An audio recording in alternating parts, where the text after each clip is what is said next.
ABC TV3, Acadiana's news channel at 10.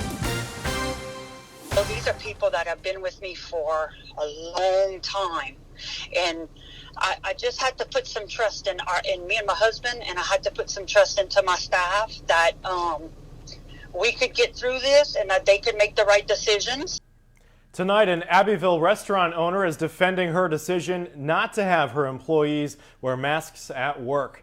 This comes amid news that Louisiana will not be moving forward into phase 3 of the reopening process for at least another 28 days and more grim milestones in the pandemic.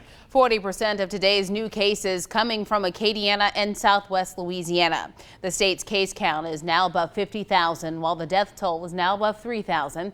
The governor saying Louisiana and the recent uptick in cases debunks the theory that the summer heat would kill the virus. And there are a lot of people out there who are saying they're done with this virus. Well, the virus isn't done with us.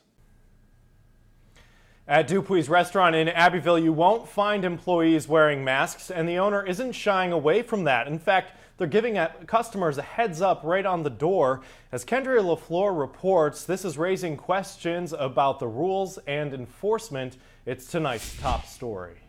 My customers know. I put the note out of respect to my customers, so that they wouldn't open the door, because we're a little bitty restaurant. It's not a big restaurant. We're small. So I didn't want anybody that felt at higher risk opening up the door. Dupuy's owner, Tanya Landry Abbeville, says she wants to be transparent with her customers, which is why she left this note on the building's front door. She says wearing face masks inside a hot building impacts her and her employees' performance. They started making like, hey, what's going on? And they're like, Sonia, it's almost like I can't think. It's almost like my head's in a cloud about 20 minutes into our evening shift. And I was like, do you feel like this or like that? He's like, yes. And I was like, well, that's exactly what I was experiencing. But for me, it was my blood pressure, would drop. Abbeville says she knows the risks firsthand. So I just want to make sure that everyone understands that putting anyone at risk is far from my intention.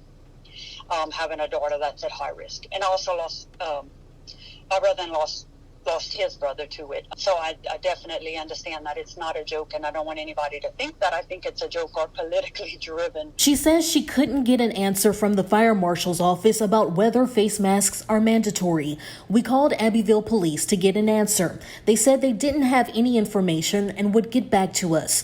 Abbeville says she just wants to do what's right. I'm not a lawbreaker, so that's my biggest concern would be, but I figure they would have been able to give me, if they knew lawfully that I was breaking the law and I had reached out to them. I think they would